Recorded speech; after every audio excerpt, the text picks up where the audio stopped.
deserve this. We deserve this. We deserve this.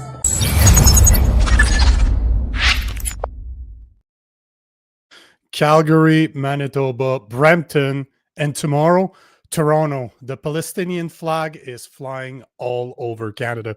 My name is Nico Lagan, and I'm too conservative for the conservatives. My co-host, Rob Ambrose, not woke enough for the liberals. We are the political orphans. On the show tonight, we are going to speak about should other country flags be allowed to be flown at our public buildings. Statistics Canada's latest birth rate numbers are alarming, and at 8:30 we are joined by OneBC's leader, Dallas Brodie. What is going on, brother? What's happening, brother? Yeah, no, that's a big get. I was excited when you said we were gonna get her.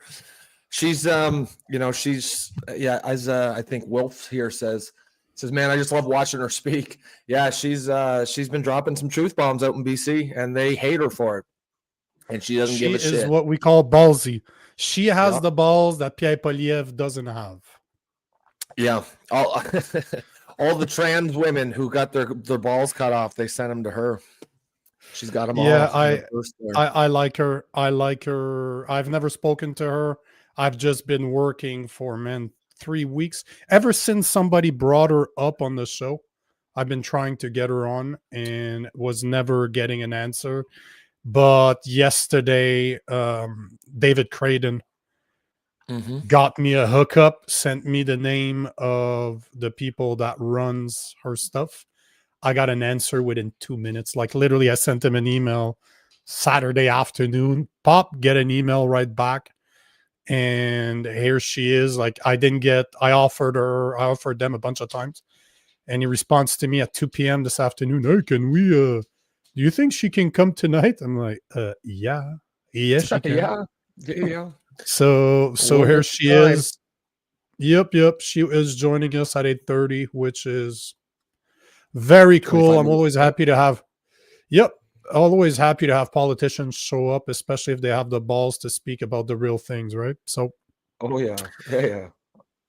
By the way, if you're new to the show, the whole point here is to create civil discourse. That's the reason we do what we do. So it doesn't matter that you're left, you're right, you're center, that you agree or disagree with us. Don't care. The whole point is that you join the conversation. We are trying to create a space where we can have those conversations that other platforms simply will not have. So join us, let us know how you feel, and drop a comment in the section below. So since we only have like 23 minutes before Dallas Brodie joins us, we're going to be talking about the main topics of the day, and the main topic of the day being Palestine is taking over Canada. It's absolutely insane. So I saw some videos I'm going to show you that right now. I saw some videos from Calgary. I saw some videos from the Winnipeg Police. I saw some videos from Mississauga. I saw some videos from Brampton. And if you remember correctly, Toronto is doing it tomorrow as well. So everywhere you look, it seems that the Palestine flag is getting raised. And yeah, the question of the day is simple. Do you agree, or should it be possible for other countries to just fly their flags here? I don't know if you heard the expression, but when a country flies the flags of other countries, they've been conquered. So, yeah. What do you think?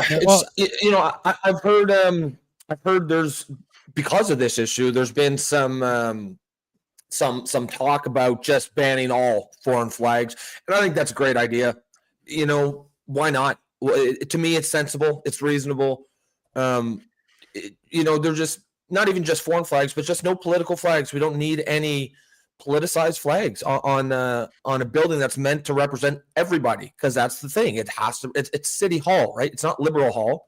It's not Conservative Hall. It's the City Hall. And unless you're an idiot, and yes, we all know cities are broadly speaking liberal. That doesn't mean they're 100% liberal, right? It means they're probably 60% or 70% liberal, which means there's still a large chunk of people who are not liberal, who are not necessarily going to agree with those things. And to me, it's just common sense. If you don't want you know, a flag of if you don't want the Israel flag flown, because I'm sure most of the people who are big fans of the Palestinian flag being flown would be up in arms if they flew Israel's flag. If you don't want that, then you should not support flying the Palestinian flag either. Yeah, I agree, man. I don't care what their country is. I really don't care what your association is, what your indoctrination is. I don't care. There's only 3 types of flags that should be flown in Canada: Canadian flags, provincial flags, and municipal flags if they have one. Outside of that, go fuck yourself. I don't care about your flag. It has no place in Canada. So here is, let's start with this one, because I got a few videos, but here is a moment that was captured in Calgary City Hall yesterday.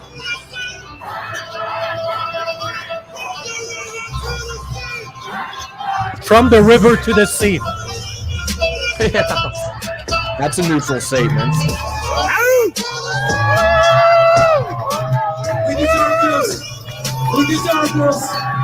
We deserve this. Like, just the fact, I can stop there because I think we get the idea, because I got a couple of more videos I want to show. But the point of this video was for you guys to hear clearly what they're saying. From the river to the sea. So not only are we flying a foreign flag that's not even a country, but we're flying a flag of people, while people are saying from the country to the sea, they're calling for a genocide of Israel. Because for the people out there that don't understand what river to the sea means, that means we need to remove whatever is between the river and the sea. Guess what that is? Israel. The state of Israel. Yeah. However you feel about Israel, I will never call for a genocide. Never. No, it's you know, I know it's a different topic, but it is tangentially related. Remember the clearly topic we covered last remember the topic we covered last week, where the courts ruled that the poppy is a politicized symbol, and so they can't have the poppy in court. Meanwhile, those same people are going to say, but the Palestinian flag, oh, that's not political. It's just a flag. Oh, come the fuck on, man. Like, the poppy is actually not politicized. It's just a symbol of remembrance for many people. Most people have nothing to do. The only reason it might be politicized is because of stuff like that, right? If some liberal judge keeps saying, hey, it's politicized, you know that some liberal half-wits are going to start saying, hey, well, poppy's politicized now. But the Palestinian flag is objectively politicized. And I'm not even making a value judgment. You can agree if that's good or bad, but it is a politicized symbol, and it should have no place in any of the city halls. Couldn't agree with you more. As I said, Canada flag, provincial flag, municipal flag if you have one. Outside of that, fuck off. Don't care. Do not care. Don't want your flag running on a public building, because at the end of the day, this is paid by taxpayers' money. We have better things to do with our time, with our money, than to represent other countries. This is Canada after all. And I want people to take, I don't like the word pride, but I want people to be proud of Canada, because there's nothing wrong with being proud of Canada. So that's what we need to do. And by flying other people's flags, we're kind of saying that we don't care about Canada. So fuck it. If you know what? We're all immigrants at the end of the day. We all come from a different country. But why aren't you living there? Remember that. You're in fucking Canada. You left your country for a specific reason. Like, let's be honest here. You're not over there. So do you see other countries flying our flag? No, they're not. So why the fuck are we flying theirs? And beyond like just the common sense, why are we flying foreign countries' flags? It's divisive as hell. With all the political, with all the like massive partisanship and division in society today, any sane leader, whether it's a government official, federal official, municipal or provincial official, their main goal should be to unite the country, unite the people, not divide us. So to approve that, where even if you agree with the whole Palestine cause, you still have to know that it's an incredibly divisive issue. Why would you be pushing something that's so divisive? Because you're doing it on purpose. You're virtue signaling, and that's what our government does now, right? So Stu's saying Calgary, Winnipeg, Toronto City should be ashamed. Add Mississauga, Brampton, and I'm sure that somebody else in Montreal did that. But yes, Stu, as always, thanks for the tip.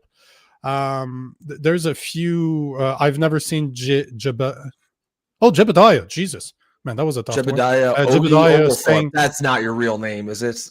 brother. Is it really? Jesus. It can't be. Did this happen in Edmonton? That was in Calgary. That was not Edmonton. That was Calgary. Coming to a city hall near you. City near you. Believe you me. But you'll see, though, what's interesting is that I have another video to show. And the reason I wanted to show this video is because it was CBC. And because the mayor of Calgary is saying, hell no. New mayor that was just elected like a couple of weeks ago is saying, no. We need to remove this. We will not allow other countries' flags to be flown. And he's pretty much saying what you're saying. He's like, this is divisive. This should not be. So let's play the video because I actually liked what he had to say. But hey, here's CBC reporting. Here's CBC talking about it. Regurgitating. Yeah. The Palestinian flag was raised at Calgary City Hall Saturday in a ceremony drawing more than 250 people. I'm very excited to be here for our historic first flag raising that many communities around Calgary have been enjoying for like a decade now. Many here say this recognition sends a message to the wider community about recognizing the Palestinian diaspora as part of Canada. All right. Raising the flag is more than just 100%. a symbol. It is a declaration. Palestinians exist. The flag raising only became possible after Canada recognized Palestinian statehood on September 20th. Pause that for a second. That is the most obnoxious, absurd leftist talking point, and they do it for all of with the trans stuff. It's the thing where they say, so and so exists. Well, that's not even the fucking question. Yes, we know there's a place called Palestine. No one's debating if it exists. We're debating if we should be raising the flag of foreign countries, divisive political symbols on City Hall. So take that nonsense, just classic leftists, right? They just, if you're losing a debate, create a debate that doesn't exist, and then you can win that one. Yes, you win the Palestinian exists debate. Yes, congrats. But the adults are over here having a conversation about the actual debate. So, you can go sit at the kiddie table while the adults continue talking. I agree. Completely agree. Where's my video? There we go. First. This is the first time in Calgary City Hall where the Palestinian flag is being raised. And that should be the last. That's important to us. Should never happen again. It's the beginning. No, it's not the beginning. This could be the last time the flag of any nation is raised here at Calgary City Hall. The city's newly elected mayor says he intends to put an end to the practice. In a statement posted on X, Mayor Jeremy Farkas wrote, "City Hall must be a place that brings people together. Holy hell. National flags, particularly during times of global conflict, can have the opposite effect. Instead of creating unity, they can create division, exactly what you were emotions, saying, and make some Calgarians feel unsafe. How dare you in a be place right? that belongs How to all of us."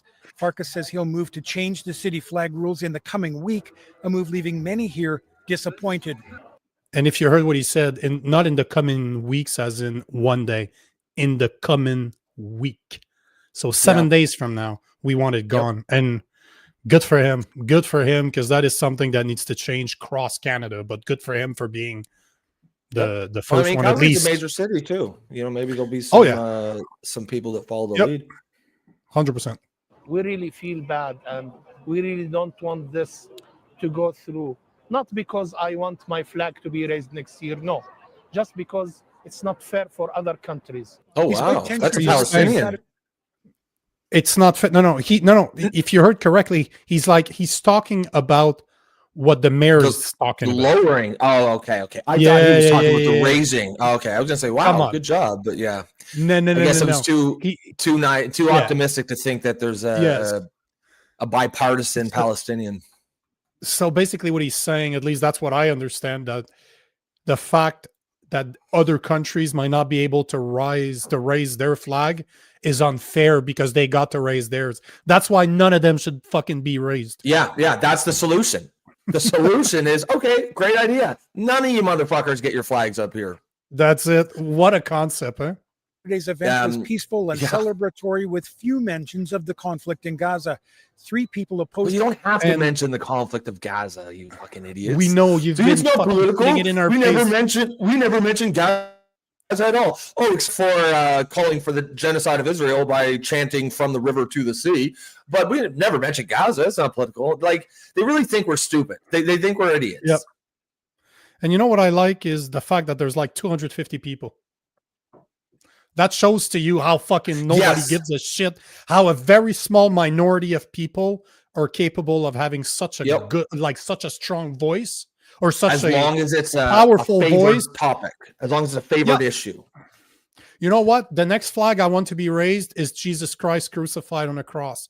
Fuck you to all you people out there. If you guys have anything to say about this, fuck you. You're all a bunch of fucking. You could have 200,000 people and they wouldn't raise that. No, but that's what I want. Oh, it's not okay. You don't like it. Oh, well, fuck you. I don't care. Your problem. Suck. Go it's not suck political. one. It's not political. It's not political. It's not political at all. At all. And it's not. Plus, the funny thing is it's not to you. It's not political to Christians. It's just their religion, right?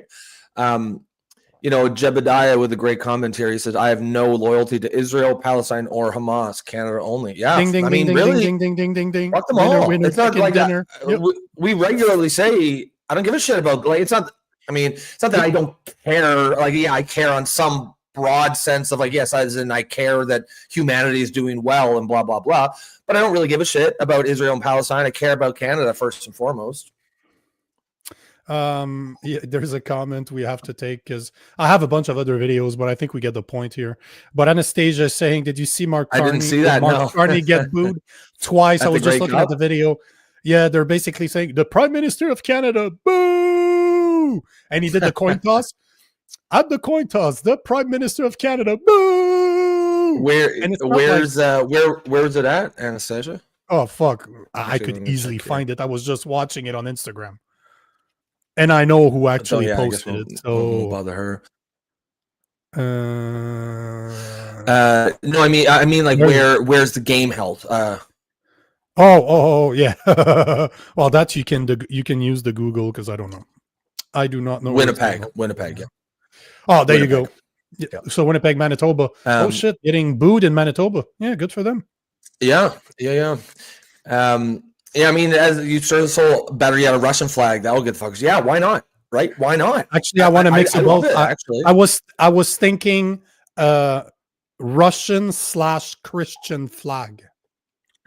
Yeah, to make sure I piss everybody off. So on one side it's Russia, on the other side use all the arguments against them. It's not political. It's just the flag. I just like Russia. You know what? See, the thing is they decide what's political and what's not. Right? Exactly. Palestinian flag issue is not political because that's their issue. The Russian flag is political because they don't like Russia, right? Ukraine is their issue. Sasquatch is saying the coin of the coin toss went missing. Carney was the last one seen with it. Yeah. It's corrupt. You know, corrupt coin toss. Actually, no, it got taxed. Whatever the coin is, it left for carbon tax. It was carbon. Yeah. Did you see the video? Because Mark Carney was in Montreal. I believe it was Friday. I posted that video, and he's doing the inauguration of the light rail system that has been in construction for fucking 10 years, and they're finally starting it. And there are three people. You have the PM of. Did you see the video? You have the PM of Quebec. No, I'm just laughing. It's been for 10 years. They're finally starting. Oh yeah, and you have three people trying to cut the ribbon. And everybody's able to cut it except Mark Carney. Like he's trying and he's trying and he's trying and it's just not working. Hold on, I'll play the video. Yeah, not up to snuff. I posted about it yesterday, so I know exactly where it is. But what's funny is that my caption that I put on there, just like his budget, Mark Carney doesn't know how to cut. So there you go. Look at Mark Carney. This guy's the one who's cutting the red tape. Like, you can't cut any tape. They gave him the dummy scissors. They gave him the Crayola scissors that they give the speds. I really hope that somebody did it on purpose. Just like, this is how I'm protesting. You get the kitty crayon, or you reverse the top and the bottom or something. You make sure that they don't cut.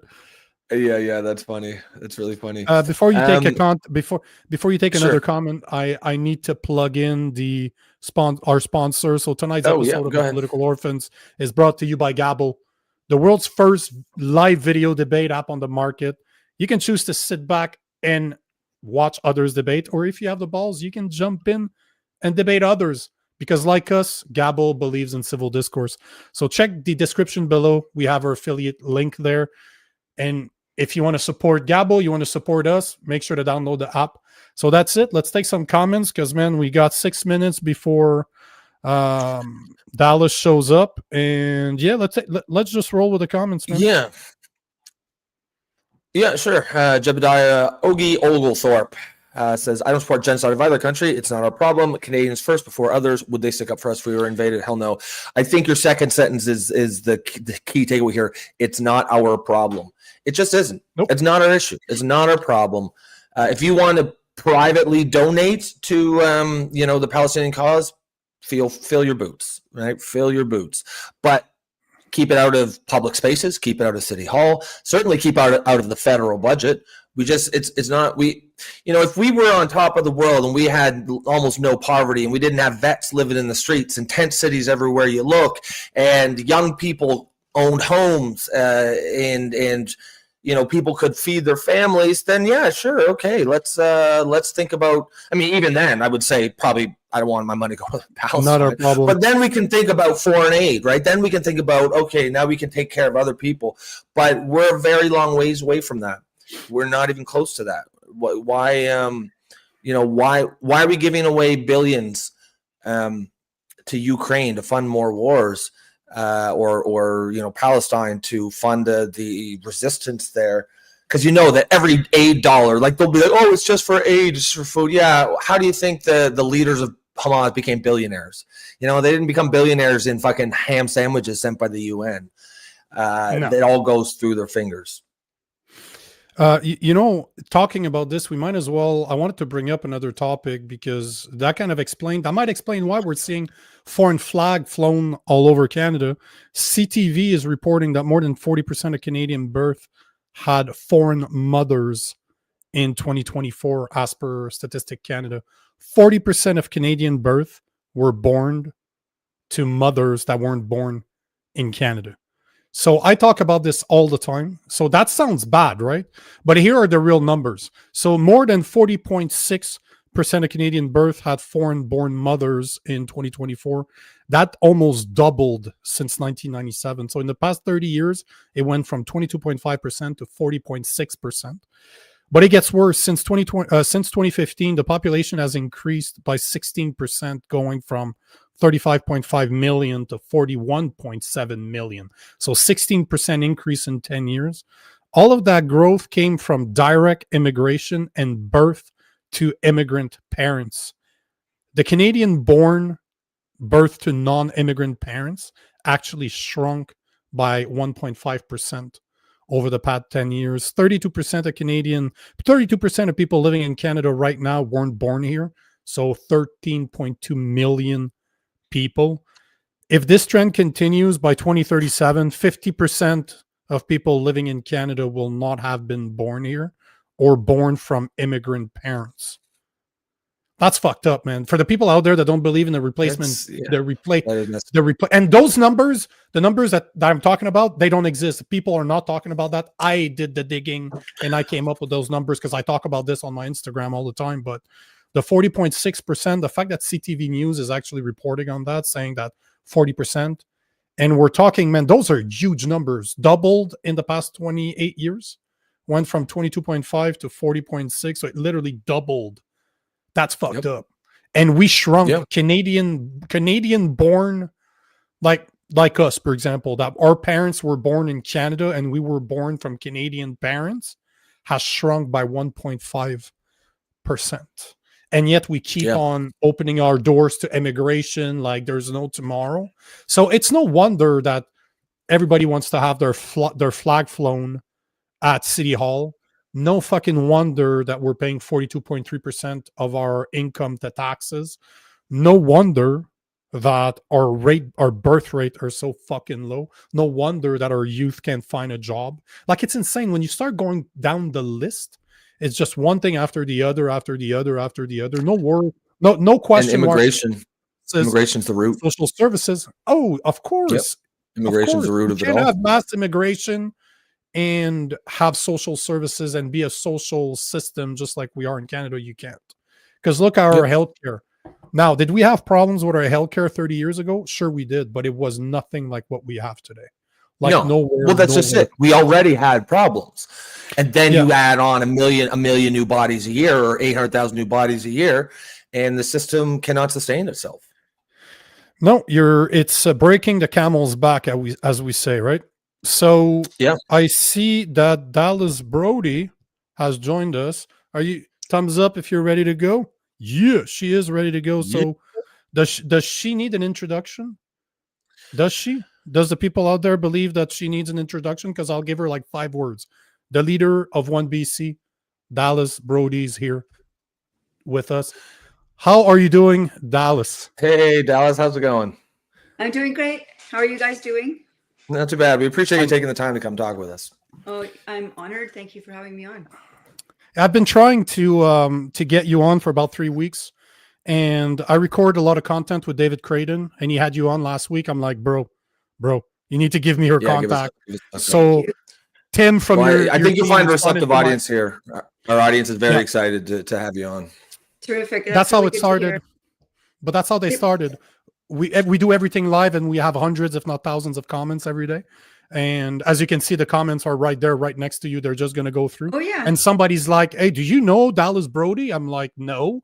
And then we started looking at the videos that you put out there. And the first video I saw was of you speaking about the land grabs that's happening in Richmond, BC right now. And considering that they're happening in Kamloops, they're starting to happen in Quebec City. Like there's a tribe that's trying to get 8,000 square kilometers on the Gatineau River. Yeah. And you mentioned something, and this is where I want to start the conversation with you. You mentioned in Parliament that there were 204 bands in BC. Yeah. Is that right? Yes, there are 204 bands in BC, and all of them are making land claims over 125% of the land mass. So we have they're claiming against each other, and this is on full steroids now, rolling forward with the introduction of what's called DRIPA, and we'll go into that maybe. This DRIPA legislation has put what used to be a fairly slow-moving process. It was always a bad direction we were going in, but now it's on one of those high-speed trains. You want to explain DRIPA? Since we're on the subject, you want to explain it? Yes. Yeah. Okay. Yeah. So DRIPA is an acronym that stands for the Declaration of the Rights of Indigenous Peoples Act. And DRIPA was passed unanimously by the BC government. And what it did was unfortunately, it was passed unanimously, but it brought a document called UNDRIP, which is the United Nations Declaration on the Rights of Indigenous Peoples, which floats sort of over. It was an aspirational document produced by the United Nations for Indigenous peoples to use around the world. And the BC government decided in its infinite wisdom that they should embed UNDRIP into the province of British Columbia, which I'll tell you what it does to us, but it requires that all of our laws be rewritten to align with UNDRIP. Okay, now UNDRIP, the United Nations document, is about 36 pages long. You can actually look it up. It's easy to read. It's done in big writing, but the key principles that are in that document is, number one, it says all land back, not part land, a little bit of land, all land back to Indigenous peoples as defined in that document. The second piece is it says veto over all decisions over all land and resources by those people, by the Indigenous people. And the third is it says the rest of us have to indefinitely fund this. And there's absolutely no responsibility back on. When I was reading through it, I kept saying, but where does it say, and we will take care of our people, and we will, but there's no balancing, symmetrical. Normally, when you get rights in a document, you also take on responsibilities for what your part of the contract is going to be. I will pay you this, you will deliver clear title to me. I will, any contract, I will pay you, you will wash my house, and I will make the house open and available, or whatever. But there usually is a meeting of the minds, and you get something and you get something back. But this is a one-way document. So when we embedded this into British Columbia, most people didn't even know this was being done. It seemed like a happy time. I believe this could be one of those the road to hell is paved with good intentions thing. No one Okay. wants to speak out against Indigenous people. We all want them to do better and all these things. And this felt like this nice thing to do. And I know I've learned that politicians like doing things that make them feel good and look good, and don't poke your head too far out of your shell. Just go along to get along. And that's what this was about, I think. And we're waking up today realizing the magnitude of what happened when we did that. Yeah, and I think along those same lines of things that sounded nice and might have been kind, but actually ended up really being problematic are these land acknowledgements. And that brings me to a bill that you put in to the BC legislature recently. And I only read the headline, so maybe I'd like to ask you to just maybe talk more in detail about it. But if I understand correctly, you're trying to ban it in schools and public federal or government gatherings, that kind of thing. Is that correct? Yeah, we want to prohibit land acknowledgements from being mandatory at publicly funded events. We're seeing them everywhere now in BC. They're just everywhere you go now. And they're at the bottom of all, your children are in school, at the bottom of the signatures on the email page, there's a whole land acknowledgement, and they're just everywhere now. And we're saying that's not okay. We called land acknowledgements the anthem of a suicidal nation. Yeah. Basically saying we apologize for even existing. We're so horrible. We stole things. We didn't steal things. We didn't steal anything. We built BC. We built Canada. And all of us, including Indigenous people, have benefited from the work done by our ancestors. How could we, the CNR, this is a railway that was built. Gordon Lightfoot wrote a song about it. The Canadian National Railway Trilogy. I mean, this is magnificent work that was done in the past by people who worked their butts off, bringing goods into the young growing land, you know, and people really had great hope for this country. And now we're supposed to feel badly about it. And these, we got rid of prayers in schools, and apparently kids are being required to say this every morning at school. That's wild.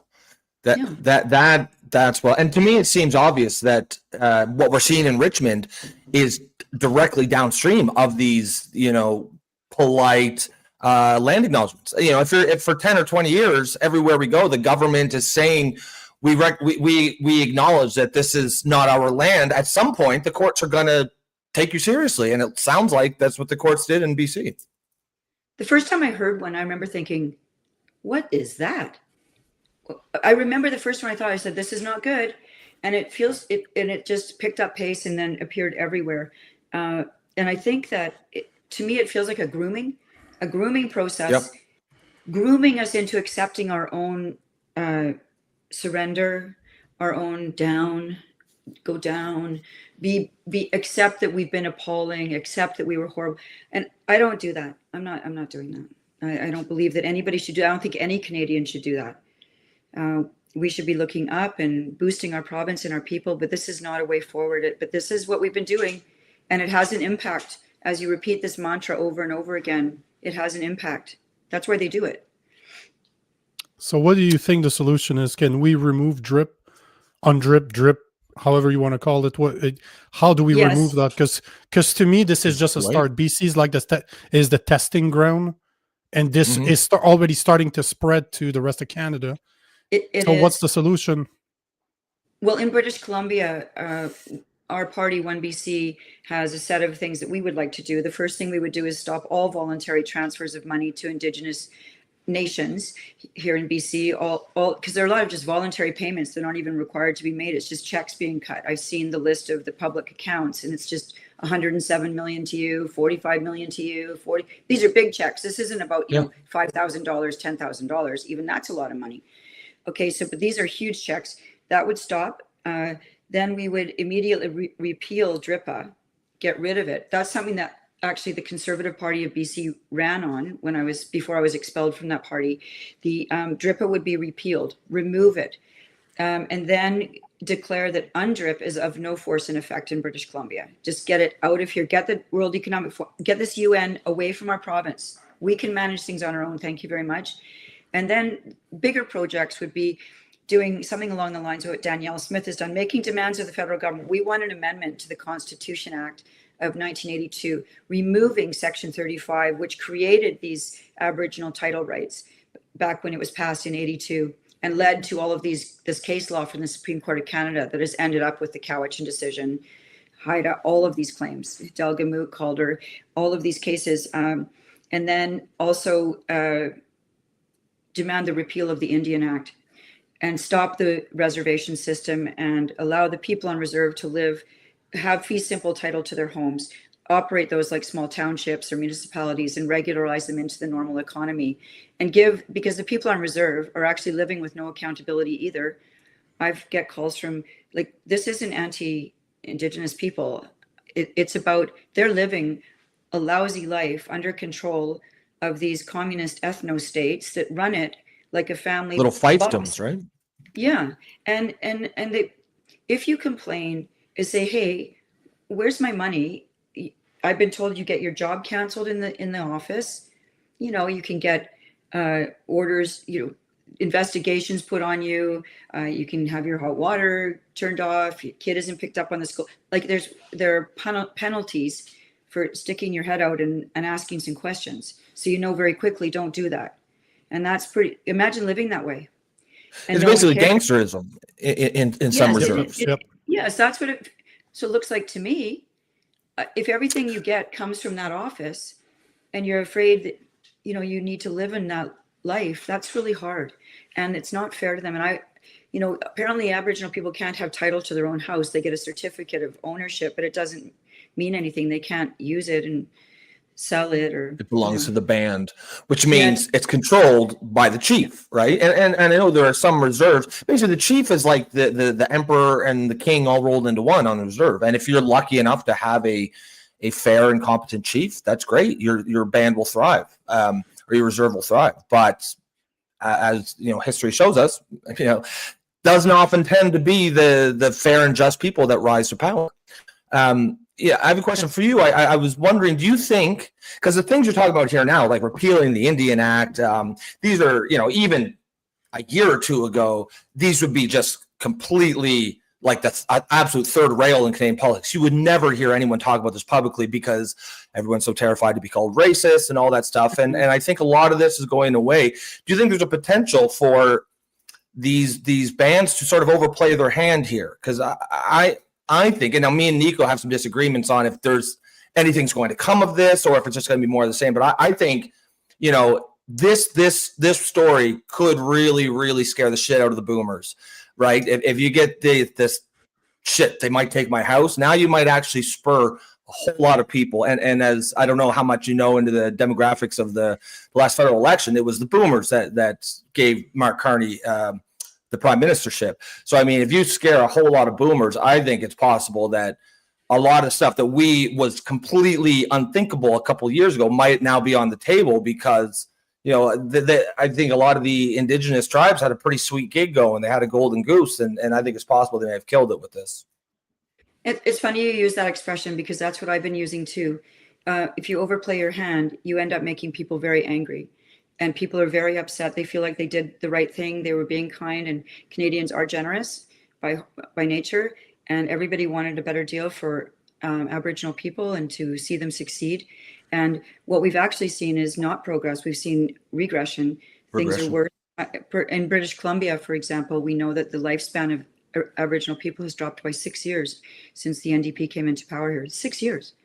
And the numbers are not good for, the percentage of children in foster care is 70% Indigenous.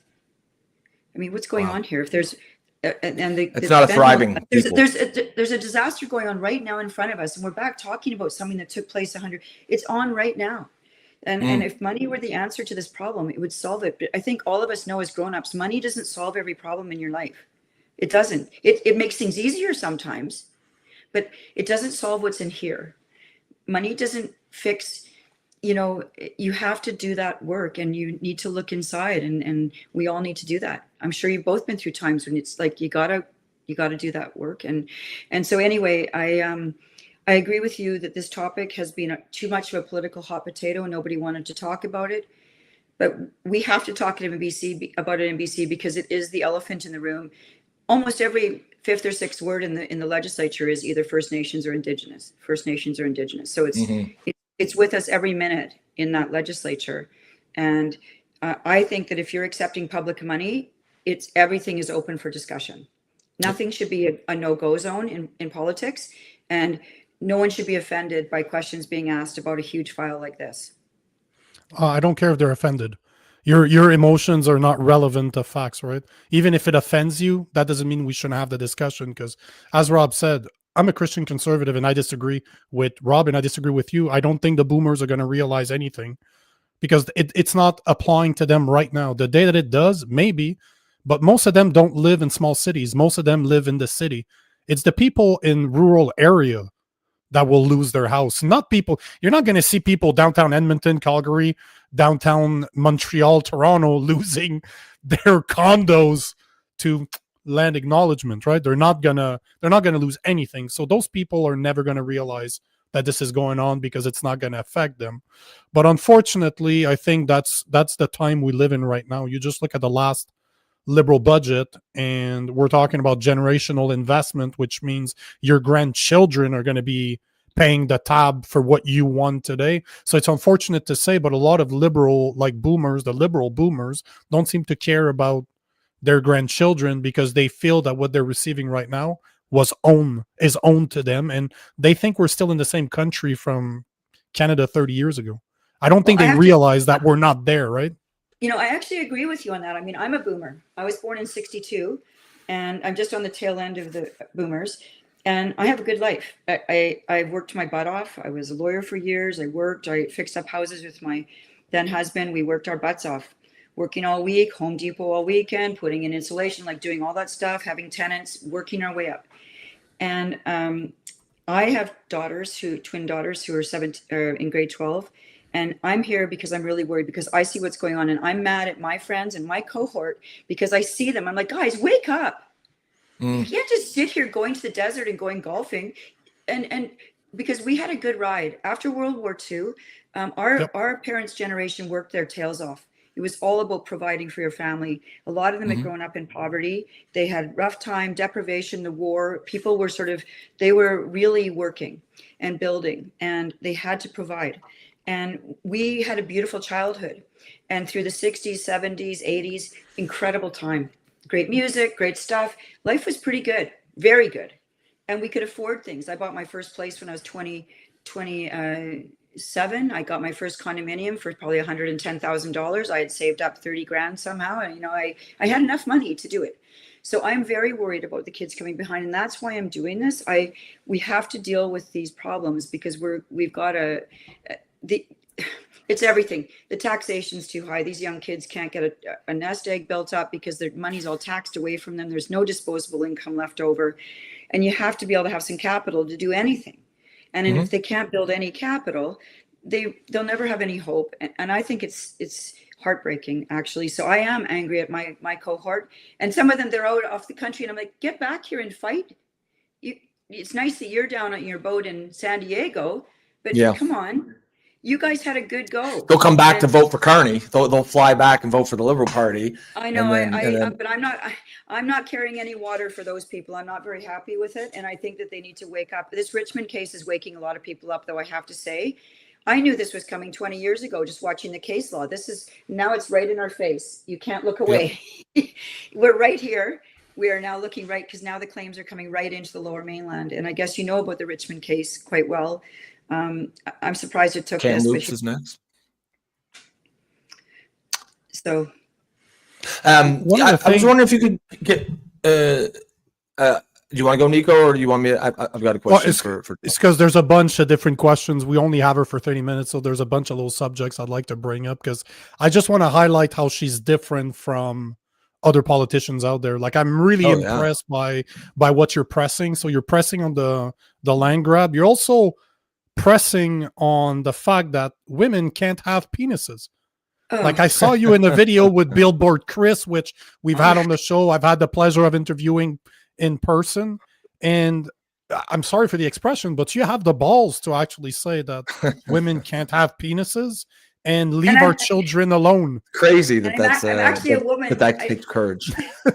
It's actually funny because people say that to me, and I say, I just can't stand. I mean, I was part of growing up in the women's lib movement, and I cannot believe what is happening here. Women are literally being erased. I heard some Mhm. places calling it, the NDP referred to people as males and non-males, or at some union Yep. event recently. Non-men, I mean, yep. what the hell is going on here? Like, excuse me, males and non-males? And then we have to suffer. I was in a bathroom the other day. There was a guy next to me, and it's very disconcerting. And Absolutely, it is. And I don't like it. It's a woman's space, and women don't. The vast majority of women are not happy with this, and I think that I'm really glad to hear that the International Olympics Committee has also dealt with. There will be no more men allowed to compete in women's sports. Wow, can't believe it took this many years, but thank God. And Billboard Chris is a hero.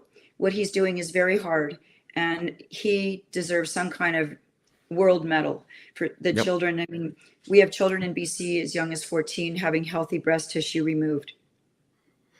It's wild how in 2025 it's it's seen as an act of great courage to say that male rapists should not be placed in female prisons, or men should not be allowed to compete in Olympic female sports. It's insane that we got here. I did have one final question about the Cowichan case, Dallas, because I'm getting a lot of mixed signals. I think a lot of people are trying to find out what are the actual real world effects of this right now. I know David Eby and the NDP, they have a vested interest in saying, oh, no, there's nothing going on. But then I'm seeing actual homeowners saying banks are not going to refinance my mortgage. Basically, these are unsellable homes right now. This isn't like, what might the Cowichan tribe do later down the road? This is right now. So a lot of these homes, I've heard some people say that basically these homes are now worth nothing. They're worth $0. And a lot of people, this is a retirement. This is their nest egg. Are you hearing from any of these people? And it just seems like, I don't understand why there's not clarity on this. Like, couldn't the banks just come out and say officially, yeah, no, we're not lending to these people right now? But it seems like it's not clear. And I wonder if you had any information on that. Well, there are people who I've seen actually on TV and at that meeting who are saying that they can't get a mortgage. But we know that the largest property owner in that area is a company called Montrose Properties, is actually filing a claim to have the trial reopened, saying they're the largest landowner in that area. And another thing is that a man named Paul Sullivan, who is the top property assessment guy, like if you want to appeal you own a house and it's been assessed at a level and you want to get the assessment down based on other houses, the value around you, Paul Sullivan is one of the leading guys in Vancouver for doing that work. He has taken a class action suit and he is applying to have all of their assessments reduced down to almost nothing, because value is based on how much someone will pay you for something. Sure. And right now, if no one will pay you to buy that house, it's worth nothing. Yeah. So if you're paying property taxes based on the fact that it's a market value and the market value is zero, it follows through that you shouldn't have to pay property taxes. And that's a big deal. And that was, think about that. And some of them are saying, why was I paying taxes all these years if I didn't even own it? Wild, right? Like what an absolutely royal rogering that these homeowners are getting. And they're losing the thing that is where most of their net worth is held in. And they're saying, but by the way, you still got to pay property taxes on that at $2 million valuation, because someone's going to hold the bag and it ain't going to be the government. Yeah, and I know a banker that I deal with, and I won't say which bank it was, but he says there are some businesses there that have put into $40 to $50 million of industrial upgrades there, and they've been financed, and everybody's on the phone. It's like, there are conversations taking place. Banks don't take their information to the public and talk about this, because if they do, the whole thing will come shaking down. Yeah, of course. But the phones are going. And then I know another man who does small contracting, and he said, Dallas, out in Surrey, nothing's selling now because people don't want to buy anything, because this has affected other people's faith and confidence in the system. And part of this was caused by the fact that, how the government didn't argue the strongest argument they had in the case, which is called the argument of extinguishment. And David Eby had a written directive that he did when he was Attorney General. I've seen it. He wrote, you will not argue extinguishment in any cases dealing with Aboriginal title claims. Extinguishment is the argument that says, once a fee simple title has been created in our system, in our land land registry system. That is it, and no Aboriginal, nothing else can come over that. That's the extinguishment argument, and they didn't argue it. And the federal government, so the federal government lawyers didn't argue it under order of the federal AG, who is Jody Wilson-Raybould. She did the directive for the federal lawyers, and David Eby did the directive for the provincial lawyers. And the lawyers for the city of Richmond did argue that, but weren't successful in that. The main players were really the province and the feds. So that's one major problem. And the other one is 2 applications were made in the course of this 10-year trial. I think it's the longest trial in Canada's history. 10 years, 2 applications were made to notify the private property owners, and the judge refused those. So they only found out by Mayor Malcolm Brodie, another Brodie, not a relation, but same Scottish clan. We figured that out. But he hand-delivered notices saying you need to know what's happened to your title, and that's when the proverbial, you know what, hit the fan. Shit hit the fan. Yep. Yeah. Then they had a big meeting. You can say it on, it's not on the funny, show. but I mean, they had a huge meeting out in Richmond, and people were speaking and understandably extremely upset.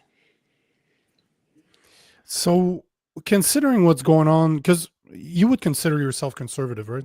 Like, Yes. if we were to put a term like small C conservative, not a big C conservative, but are you disappointed on the federal level of a guy like Pierre Poilievre, for example, that is not touching that one with a 10-foot pole yet? Or even the provincial should have level it. as well.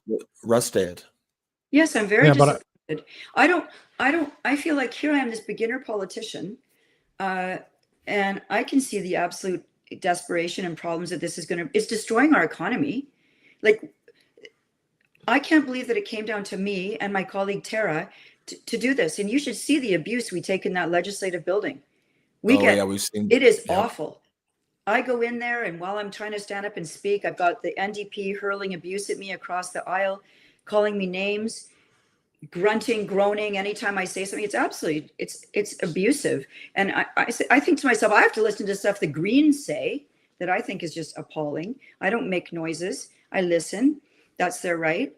But it is really, and it's not pleasant to be called a racist and a denialist and all these horrible things they call me. Then they've told me that, well, she may have a point, but we don't like her tone. And I say, well, okay, God. What does tone mean? So I've actually talked to my friends, like, is it my voice? Or no, it's not your voice. It's because you're not saying the things you're supposed to. It's all bad faith. It don't matter. If your tone was perfect, it would be something else. Not like you know, one of the things me and Nico talk about all the time on the show is the only way to deal with these people is not give them an inch. Don't even accept their argument as like when they call you a racist, they don't actually think you're a racist. They just know it will shut you down in the public eye. The only way to beat these people is just to not give a shit what they have to say and try to appeal to the sane silent middle or the silent majority. Sorry. You're right, Rob, because even if I have to be the skunk in the room and say these things and stand up and present these bills, I'm not going to stop doing it because a lot of people in the province want to be represented, and I have a job to do. I'm not there to be popular with other people there and make friends and go to parties. I've got to go and work. And this is a really important file. And you're right. Do you know who James Lindsay is? Amazing.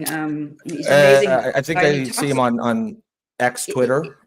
Yes, posting and he does a lot of, he has a thing called New Discourses, and he talks about the modern struggle session, and struggle sessions were what they put you through in Maoist China when they wanted you to think rightly, think proper things. And they would force you, and they get you by, it's a slow pulling of your soul and breaking you down. And it starts with your tone is wrong. And so I've listened to him, and it's a very good way, an instructive thing for how to not, because it hurts people's feelings. It's not pleasant. I don't like it, but I've also realized, well, I guess that's the game. That's politics. And I'm going to take it because I got kids. Other people have kids. My kids, I hope, will have kids. And you guys, I care about, I love this country. I go back generations right to the beginning of the city. My ancestors worked so hard here. And I don't like being this posthumous defamation of the good people who built this province, this muddy place that people struggled to build roads and railways and cut down trees and build community centers and churches. You know, this was hard work. But to go around saying they were bad and evil is very wrong. And it's very destructive to our collective soul in Canada. We should be proud of Canada. And I think a lot of Indigenous people feel the same way. And it's just that there's a way of making money off of this current structure, isn't there? Of course there is, and you can clearly see they're doing it. But the question I wanted to ask about the Conservative Party is, are you disappointed in their overall politics? Because it's not the land grab that's happening in Richmond is just one of the many things that they're not approaching, but the fact that women can't have penises is also something that they don't have. Literally, Pierre Poilievre does not have the balls to say that out loud, and that could have won him the election. If he had the balls to say that, he would have won. But you have a politician like you that is not a career politician, that is a lawyer, that's well-spoken, that's well-researched, that's ready to say what needs to be said, that's ready to flip tables, if you will. I see that you have a cross around your neck, so I know you understand what I'm saying. Go into the temple. Exactly, and that's what's needed right now. If there's one thing I talk about all the time is I wouldn't even flip those tables. I'd break those tables and flip my middle fingers saying, sure, you guys are wrong. You want to take me out of Parliament? No problem. No problem. I'm not going to stop. And it seems to me that that's what you're maybe not with the fingers. Obviously, we're not the same. But it seems that that's what your plan is. And is that something that you would like to see reflected throughout Canada? Would you like to see politicians out there that are people, just regular people that do public service because they have to, not necessarily because they want to, but because it needs to be done, and not career politicians? Yes. I would like people who are citizens, who have been in business before, and they know, and they've got a skin in the game in this country, and they care, and they want to improve things and really work hard. I am very disappointed in the federal government. What is so hard about saying that men should not go in ladies' rooms? I mean, a man wearing a dress is not a woman. It's not. It's not. And if they want to do their fetish or if they got a body dysphoria, that's not my concern. But my daughters should not be in bathrooms with full-grown men. And I can't, like you said, I can't even believe we're discussing this. But this is queer theory that's been introduced purposefully into Western society. You're not hearing this stuff in China and Russia. It's just our societies. And queer theory isn't about being gay. It's this, they want to come in and upend everything that's normative that we grew up with. Mom and dad, kids. And this isn't about Nuclear gay family. either. This is not about gay. This is about something completely to make you feel, whoa, what, like offbeat. And all of us are feeling sort of unstable now because things that we always counted on as normal, like even men's and women's bathrooms, has been played with and messed with. And I had some women call me the other day who were working on, they're in my riding, and they are women about my age, also both lawyers, and they said, Dallas, we'd like to work with you on establishing safe female spaces. And I said, thanks, ladies, for doing this. I knew one of them from back in my law days, and I said, I'm really happy you're doing this. And we all have some different political views too, but we're all together on this issue. And I think Poilievre would win bigly if he would just say it. I mean, for the first time, I think culture issues are almost just as important as the economy. I mean, this is a major thing for families. And, you know, I have gay friends who are worried about this too. This isn't about that. And so don't conflate it with gay marriage or gay rights or any of those things. This is about a very different attempt to destroy fundamental values that we have in Western civilization. And I will keep saying it. And if I get voted out, I will take that hit. But I'm going to use the time I have and run this leg of this race as hard as I can, and try and fight for people who are worried and feeling upset that no one's seeing what they're seeing. I see it.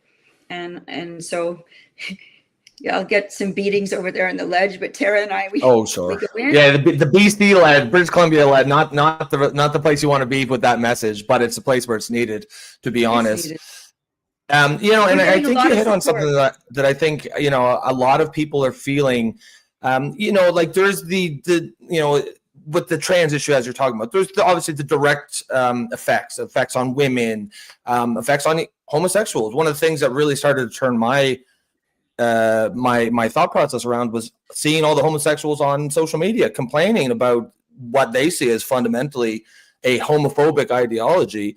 that seeks to erase sex as a definable category. And of course, if you erase sex, if a man can be a woman and a woman can be a man just by saying it, then the term sex is not a coherent category. And if you eliminate sex, you eliminate homosexuality. That is the only defining trait of that group of people, is same-sex attraction. So there's a lot of people that are kind of speaking out about this, but there's also other problems, and I think that are deeper and broader, in the sense of, it's not just about the people it hurts, but it's this idea of the destruction of truth that I think it has really, really, really negative effects for all of society. Because if you can destroy the concept of a man and a woman just by using words and verbiage, then I mean that human beings, we need an anchor to ground ourselves, to tether ourselves to reality. And if you can uproot something as fundamental as human sex, babies can detect the difference between a male and female face. They show a preference for a female face as soon as they were born.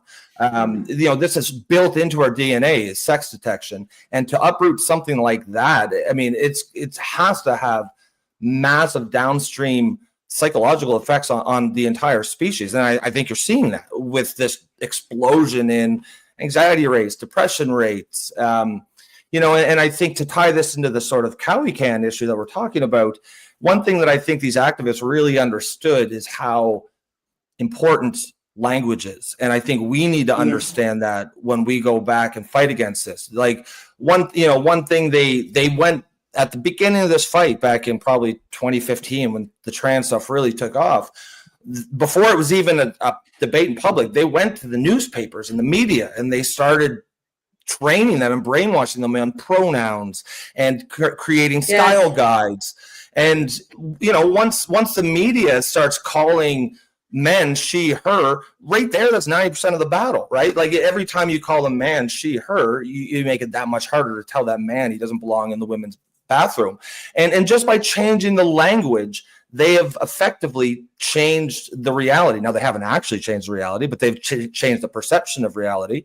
And I think the land acknowledgements is the same thing. Just by, like you said, what was meant to be polite kindness, but it's language, and language is powerful. And you eventually start telling everyone that this land belongs to the indigenous tribes. Eventually, they're going to stand up and say, yeah, it does. Give it here. And apparently that's what's going on. That's correct. Language is pretty much everything. I think this is what Orwell taught us, right? George Orwell absolutely. taught us. And he said, what is his expression? I think it was him, in a time of universal deceit, truth is a revolutionary act, or something like that. And we're in that state now. Like we've actually drifted right off into the loony space. I mean, and you're right. It is about language control. Apparently at UBC, and I have friends who were in med school, you can't refer to a pregnant woman now. You have to say birthing people. And or birthing people, or it's nonsense. I know a man who went in for a treatment the other day. He's a man. He's actually one of our candidates, Jim McMurtry. Like they said, "Are you pregnant?" This happened just the other day. It'd be like you come in and they have to ask you if you're pregnant. It's a collective idiocy that has infected all of us. That's insane. All right. And we're going along. And then they're also, I don't even know if I can say, they're even referring to vaginal sex now as front hole sex. Yep. Okay. Yep. So or a bonus is how hole. Gross it's gotten. Okay. And we're teaching kids about sex at ages that is just so sad, because they're just little tiny bunchkins, and they should be playing out with their friends on the teeter-totters, and they shouldn't be learning about these things. And it's heartbreaking for me. And anyway, I'm motivated to keep going, and meeting with people like Billboard Chris, it really gives you hope that we can get this, things. I do believe there's a turn happening. I think so too. I'm hope. Optimistic. The Olympic Committee announcement was great. The case in the UK where the top court in the UK declared that a woman is a woman. That was nice. Well, I mean, telling the truth. The truth is a revolutionary act, right? The court says that we're women, and but I can no sooner become a man than fly to the moon. And my dog, a female dog, could no sooner become a male dog than fly to the moon. It's just. Well, it's funny when your male dog gets neutered, no one perceives him as a female dog now. We all understand he's just a neutered male dog. But when a male cuts his penis and balls off, now he's a woman. It's nonsense. It's deep and it's been embedded. But if I had my dream come true and I would premiere for a day, I would say the first thing I would do is pull all of the DEI and all of this crazy language out of all the courses, like root and branch, just pull it all out, stop it, go back 5 years and revert to that. And we're not doing this anymore. And people who are having body dysphoria, they can go to get their help there, but you don't need to ask a man if he's pregnant, okay? Yep. When he's going in for a blood test or whatever Jim was getting. We don't need to restructure society to deal with the 1% of people who are mentally ill. It's just, it's a nonsense way to structure society that way, right? No, it's not good. And, yeah, and it's not good. We have to have a basis and a normalcy, and people say, oh, but you're being heteronormative, and I'm like, well, yeah, because that's the way most people live and want to be, and that's okay. And I mean, a lot of these things were started to quote unquote stop bullying, and I just don't think that's what it's about at all. I mean, this thing exploded out of the States. There were 3 billionaires in the States who pushed this trans thing. Martine Rothblatt, who used to be Martin Rothblatt, the one who founded SiriusXM, he goes back to, is now Martine. And then there's Jamie Pritzker, who became Jennifer Pritzker, another billionaire, the Hyatt Hotel fortune. And the other one was John Stryker down in the States. And in the last 5 years, they've been funding all of these trans clinics. There used to be maybe one in the States somewhere, and now there are hundreds and hundreds. And it's big money now. And once these people are on these things, they're pharmaceutical clients for the rest of their lives. Did you know that? They have to take drugs for the rest of their lives and do other things. Permanent medical patients. So, I mean, these cultural issues are super important. And there's something called SOGI in BC, the Sexual Orientation and Gender Identity Program that they've pushed into all the schools. That was also introduced in 2016 as an anti-bullying program. So everybody voted in favor of it. Oh, yes, we hate bullying. And it's become just this off the rails thing again. There are children being socially transitioned at school behind their parents' back. So your child, you think her name's Sarah, and she goes to school and they're calling her Sam. And it's been going on for 2 years and the parents didn't know. Okay, so what bothers me about that? Well, this is a disaster. What do the teachers know? You're the parent. And when things go badly later, no one's there to help you. It's back to the parents to fix this mess that you've made, right? I don't know if you guys have kids, but kids need solid parenting and, so. 100%. So I would love to, just see more politicians just take the risk, speak out, say what you want to say. Don't be worrying so much. What's the worst that can happen? You get voted out. It's the worst thing that's going to happen. And people might call you names, but that's yeah, but you're talking to career politicians. That was my question, because they don't want to lose. What scares a politician the most? Losing their seat, because that's their way of income. Yes. They don't have, you look at a guy like Pierre Poilievre, he doesn't have a career. If he loses his job there, well, now that he's rich, he can probably do other things, but all to say that's why they will do what's right for them, not for their writing. But we've been, we've been talking about culture a lot over the past 20 minutes. So I'd like to ask a question that is not culture, that is literally to make Canada better as a whole. And one of the things that Ibi is always talking about, he is not for pipelines. No. Yet you guys are literally connected to the 3rd largest reserve of oil and gas in the world, and you're preventing them from having pipelines going to Alberta. So if you were premier, would you allow for pipelines from 100%. Alberta so that they can sell it to China and they can sell it to the Asian market? 100%. Absolutely. Of course. Yeah. Open the land. No qualifiers, no questions. What do they say? That great song, Open the Land, Let the Lifeblood Flow. We got to get on our way because we're moving too slow, right? That's Gordon Lightfoot's words. Get on our way because we're moving. Let's go. They keep pushing this message of scarcity in BC. Oh, we drown in water out here in BC. It rains and rains and rains. And every summer, we're short of water. We're not short of water. We've got so much water, but they want you to feel that there's scarcity all the time. Right now, we have a shortage of power. We need more dams built. And we could easily do that. But instead of building abundance, they're trying to allocate scarcity now. So now they've got a new bill that they're passing that is going to allow the government to decide who gets power on which day. And so there are going to be winners and losers, and they're against AI things and all these. And so they're going to direct, you know, it's obvious, like the businesses they like will get power, and the ones they don't like will not. The ones with the right opinions, the right positions, right? And they've got their land acknowledgements and all their emails. That's right. And their that's pronouns. who will decide. By the That's way, right. I don't like pronouns either. I don't like putting pronouns on my name. And and I think that if people listening here today, if there's one thing I would say to you, just go to your work and take the silly thing off and just don't do it. See what happens. I doubt anything will happen. Just take the step. That's your None first of them step do towards here. freedom. Just yeah, so I would you say know, there's nobody this listening audience, to this. it's a pretty anti-woke We don't do that here. audience. Yeah. But I love Alberta is such a. But I actually think I don't know if you know about the Tides Foundation out of the United States, but they've been involved in BC politics for a long time, and their goal has been to shut down what they called the tar sands, the Alberta oil sands. And I believe the whole plan was to landlock Alberta, right? Mm-hmm. And then because then you can't accept. Yeah, I mean, it's an effort to shut down the coastlines using the cover of the Indigenous bands. I mean, it's all working together, right? And our economy right now can't develop because of the stranglehold of the environmental consultations and the Indigenous consultations. So we can't get anything done. I mean, and business is literally going elsewhere.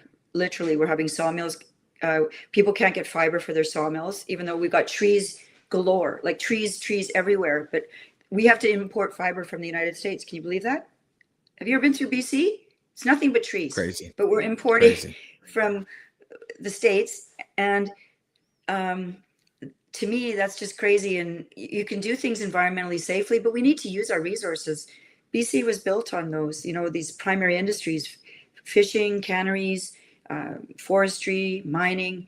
The last time I spoke to someone who does a mining executive, he said in Chile, it takes 2 years to get from application to starting the mine. Here it's 12 to 15. And sometimes you get partway down the line and the band changes its mind or the environmental regulations become ridiculous and they just bail. And any business person, is, I'm sure you guys have run businesses before, you have to assess risk and, you know. Yep. And the end result is businesses just won't even bother.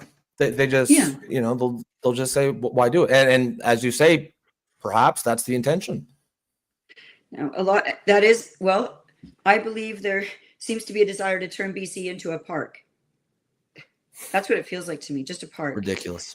And, ridiculous. You know, for the first time in the history of British Columbia, we have a net outward migration. 73,000 net left BC last year. And I have a friend who's a tax lawyer who told me that. I said, so what are you doing in your tax stuff these days? I said, are you getting very many people leaving? He goes, all day, every day. All day, every day. I'm like, really? He said, yeah. It's, you know, they want tax plans to get out and go. They're going to Arizona, Texas, you know, Montana, like, but Texas, Arizona, Florida, very popular, apparently. Wow. Arizona's great. So do you have, never been? And Alberta. Do you have in the US? Go ahead, Nico. Pardon me, Nico. Nico. I spent a lot of time in the US. I spent a lot of time in Arizona, Texas, Alabama, and I understand why people don't want to live in Canada, because I can tell you, if Bill C2, C8, C9, C63 pass, I'm out. With what I do for a living, I'm out because I'm going to be jailed. So I understand why people are leaving, unfortunately, but it's unfortunate as well that it is all through policies. This is not I would say that we have the most untapped natural resources in the world when it comes to the country. We are the second largest country in the world. We have the most untapped natural resources, and the only reason they're still in the ground is because of 10 years of liberal policies. That's correct. Let's call a spade a spade. But unfortunately, we also don't have a conservative party that is doing its job of calling out the government and doing everything possible in order to change that. They're just going along with the plan like they're two wings of the same bird, is all I'm seeing. So I'm I'm really happy to see a non-lifelong politician. I'm happy to see somebody that's a lawyer, so you know how to speak, you know how to bring the law to your argument. And I'm happy to see a woman that has more balls than the Conservative Party leader. So thank you, Nico, for that. And I agree with you. This is the most incredible country. Think how the abundance we should have here. I mean, we should just be firing on all cylinders. Go, go, Dubai. go.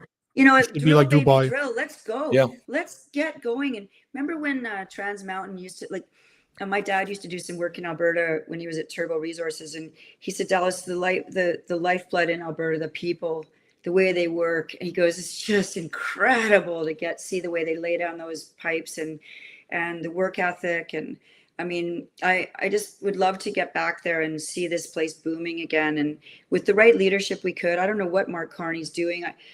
I'm still stunned that we could have a guy running our country who wasn't even here for 10 years or however long he was gone for. How dare you come back after 10 years and think you can run our country like some king?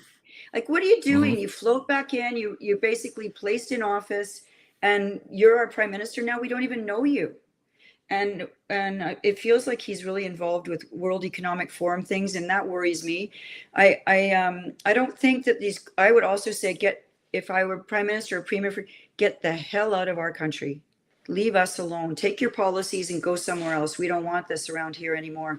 We need to get back to local governments running the local community knows the best way to run their community, and they love their communities.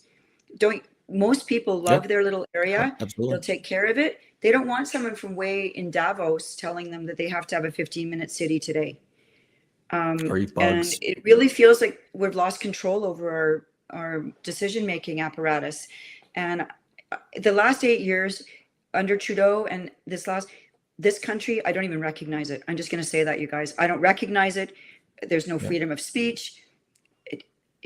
I don't recognize it. Sometimes words can fail you, right? Yes. The issues seem almost overwhelming. I have a question on a personal note. You've talked hypothetically about if you were premier. Do you have any plans or hopes for higher office? Because frankly, I think you're exactly the kind of politician that Canada needs, and I think you'd find a lot of support. When I became leader of this party, it took me a while because I didn't intend to be a leader of a party. But I would do it, but I also would believe that I just want to get this party up and running. And then once we got running, we have an AGM and a full leadership race. And if it's my turn to pass the baton to the next fighter, go. And I think that that's the way it should be. I'm not a person who is just doing this for Dallas. And I would do it if I was approved by, at our next AGM. Absolutely, I would take that on. But I want to always say that is not my childhood dream. You know what I mean? Like some people, I've met people who all they want to be is a politician, and they go from party to party to party. They don't care what they're even saying or doing, just as long as I get to be in the news or something. Or I don't know what it is they want. But some people, they'll just run for anything. I've seen this. I've noticed there seems to be this group of people that just desperately wants that. And I would step up and I would do it. Absolutely. But it's not something that is the only purpose that I'm doing this for. I'm a pretty straightforward person. And I say, I see the problems. And I also know that if I did become premier, what we immediately need to do is get the top business people in the province to come in. And I say to them, look, guys, you got 2 weeks, come back, tell me what we need to do here. Because I've got people saying to me, top businessmen and women saying, Dallas, we could fix this in about 2 weeks. It's this, and this. This isn't hard. It's just... And then you put someone else on the medical system. Look, fix it. Get the top doctors. They already know what they need to do to fix this. The waiting times and all this mess. We didn't even get onto that. But if you get the right people and you assign them the tasks, they will bring you the need. And then you just sort of say that, okay, this is what we're doing, and be a CEO and move things forward, right? Yeah. 100%. We are way over. We're like 20 minutes over. We definitely, I would love to have you back on, because I I won't lie to you. I was testing the grounds. I wanted to see the type of individual you were. I don't know you. So I don't know. I try to be careful about the questions I ask to kind of get an idea. But there's a lot of questions that came up from your comments that I would love to address. So I'll get in touch with your team to have you back on to continue this conversation, because just judging by the comments, people are really happy to hear about somebody like you. It's hard sometimes to believe that there's still politicians that care. So thank you for what you do. Thank you for trying, because God knows it's not fun to be insulted every day and to be called all the names possible. God knows I get a lot of those too. So I understand what you're going through, and you get it too? I average 10 to 30 million views a month on my socials. So you can imagine that my wife doesn't look at my socials anymore just because of this sheer hate. And I get them from the right as much as I do from the left, unfortunately, because we don't have real conservatives in Canada. So that's true. But that's we can the reality. lead people. The key is to lead people forward. I mean, to me now, it's not even right or left anymore, you guys. It's up or down. 100%. This country is it's not right or left. We are dying in BC. We have there's no capital coming here. And we can't, people in the Vancouver city seem to think we can live on Starbucks. Starbucks only exists because there are industries out there. People are choking, people are dying. They feel so ignored. And I'm going to keep fighting. I'm definitely a scrapper. I'm a fighter, and I will get in there. And I take my legal expertise and I go into that room and I say, my client is British Columbia. That's my client. I'm making the best argument I can today for British Columbia. You make your argument for whatever you're doing. I'm arguing for BC. That's my client, and that's my job today. And I don't care what names you call me. Yeah. No, I mean, there's, one thing me and Nico say all the time on the show is, there's such a hunger out there among people for a politician who just says what they fucking think and doesn't really care about, isn't triangulating fire at all times and going by the latest focus groups and what's the least possible offensive thing to say. And I think, for all Trump's flaws, I think that's one of the reasons he's so popular now. Is that he has that. He's tapped into that. Regardless of if you agree, there's a lot of things he says that I don't agree with, but I still he does not give a shit. And that there's a lot of appeal to that kind of a politician who's just, willing to say how they actually feel, who feels authentic. And I think you've got that same vibe. Well, thank you. But and that's true. I do believe that also. I think Trump has given people hope and made them feel like they're working towards something now again, instead of just all downhill. So, so we can ignore some mean tweets or whatever and just say, I think that people do like his authenticity. That is really important to people. Focus groups are ridiculous. Well, I think that's kind of the one of the things I think about Pierre Poilievre. It just feels like every single thing he says has been ran through, 3 or 4 focus groups and the filters, and it's very polished and very inoffensive, and it's very just sterile, and it doesn't impact anybody, doesn't make you feel anything, and it's not at all the kind of thing that we need in this moment. We need someone who can make people feel things, I think. Hey Rob, don't you think he partway through the campaign, it seems like he got adjusted? Like, I thought he had edge and he was being authentic for a long time, and then I think they got to him and said, you can't say this, you can't say this, and he felt like he had his wings clipped badly. That I just felt that. I didn't know it specifically, but it felt. And I think that's on him for allowing that to happen. Right. You're right. Like we were talking about earlier, the only way to be is just you can't give those people. Yeah. It's always been like that. His high watermark was that apple in the orchard moment, and then that was good. I think he tried to recreate that too often. This is just he's always been like that. He's been 20 years in Parliament, never accomplished anything. Can't even get elected against a guy that just showed up, that didn't live in Canada for 10 years, when the guy to the south just went through a replacement last minute and showed him how to do it. He had the perfect blueprint to do it. He didn't have the balls to do it. He's always he doesn't have the stuff. He doesn't have stuff that Trump does. No, but yeah, I hear you, Nico. But he's a liberal. At the end of the day, he's a liberal. He's a right-leaning liberal, is what he is. He's trying to Mark Carney was able to steal his politics, like axe the tax, right in the campaign, and there's nothing he could do about it because they're so alike that everything they say sounds the same. There's nothing. I would argue that Mark Carney, as much as I dislike the man, that he's evil. Just read his book. He's a lot smarter than Pierre Poilievre. Love him or hate him, Mark Carney is not an idiot. Don't believe that guy's an idiot. He knows what he's doing. Not. But we are being played, and it's unfortunate. But again, we're gonna have to end it because we're definitely over. But we'd like to have you. I definitely like to have you back on. I would be honored to come back on with you guys. I would love to come on. Thank you. And I can tell you there's somebody that I know that's going to reach out to you that has a massive platform too. He's been trying to get you on, and now that I got you on, I will put him in contact with your team so that you can have him on. But yeah, I would love to. Good job. We won't have as much fun as we did on this show. When I first started, I was super nervous to do these things, and now I'm really comfortable with it. So anytime, just let them reach out. I try and make room all the time to do these things, and super important that we get around the mass media because they control the message a lot too. We didn't even get onto that 100%. Tonight, so let's do that next time, okay? Because I got 100%. lots to tell you about that. No, absolutely. As Nico said, a lot of things that you were saying, I was thinking of things that I wanted to go off on, but obviously we're kind of time constrained and we had to stay on topic. But thank you so much for your time. You definitely fit in perfectly around here. I think thank you, a lot of things you're saying, honestly, are things that me and Nico have been saying for a long time. I think we're all on the same page here. Yep, we can turn this around. We're going to. Okay, I believe that. Thank you, gentlemen. Absolutely. I appreciate that, Dallas. Thank you so much. Have a good day. Okay, bye-bye to your audience. Bye. Bye. Take care.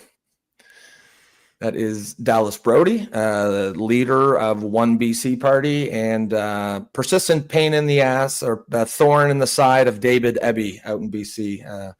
She's doing great work out there. What'd you think? Oh, I like her. I knew I would like her already. Great. Just to say, she's well spoken. She's well spoken. She doesn't sound like a lawyer. That's another thing that's great. If you listen to her speak, she doesn't sound like a lawyer. I think that she hasn't found her voice yet, because I think that's why, if you look at the reason they're able to step over her or to kind of walk over what she says and ignore her, it's because she hasn't found her voice yet. Like she just said that she's not quite comfortable doing this, but she's doing them more. Give her 6 months of doing interviews like this where she's going to talk. That woman's going to be a monster. She is going to be a monster to deal with, because she's a very smart girl and she's courageous. She has what it takes to say it. Just let her find her style. Oof. That's going to be very interesting to see. Yeah. Yeah. And because you could even tell, listen, there's a reason why that stuff works. We always say, listen, they just call you racist to shut you down. It works because we're social animals. We're social species. And when we feel like people think poorly of us, it's really, really hard not to care about that. You can learn it over time, but naturally people do want to not be perceived as a bad guy. And that's why that tactic has been so effective. And you can tell it still affects her now, right? Like what she said, they tone police her. They talked about her tone.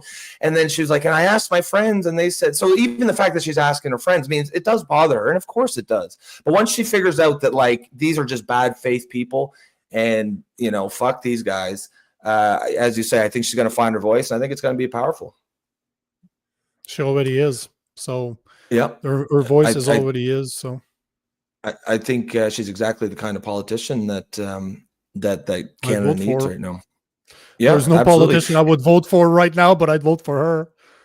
And the big thing is, someone might say, oh, well, what's one legislator in BC going to do over Canada? Well, but what's going to happen is once one breaks out, just speaking truth to power, the way she's doing, there's other people are going to see it and they're going to copy it, right? They're going to say, oh shit, we don't have to go and bend a knee to the woke gods. We can just say that shit. And eventually, you might actually see some real turnaround. There's one of my favorite movies is Carter, like Coach Carter. And at the end, the guy recites a speech to Samuel L. Jackson. And he basically, obviously I'm going to paraphrase, I don't remember the actual quote itself, but he's basically saying that when you allow yourself to shine, you allow other to do the same. And that is exactly what people need to be. Just, you know, how do you remove darkness? Turn the light on. Takes one person.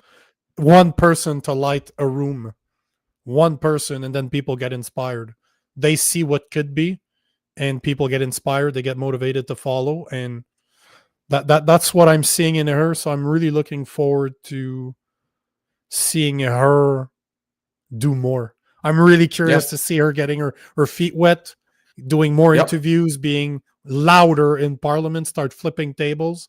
Because I'm ready to bet she's a Christian. She has a cross around her neck, so clearly she's a Christian. So this is what we need, man. We need Christians in Parliament, and I'm happy to see somebody like her in BC. I mean, good for her. I'm not one, and I agree with that.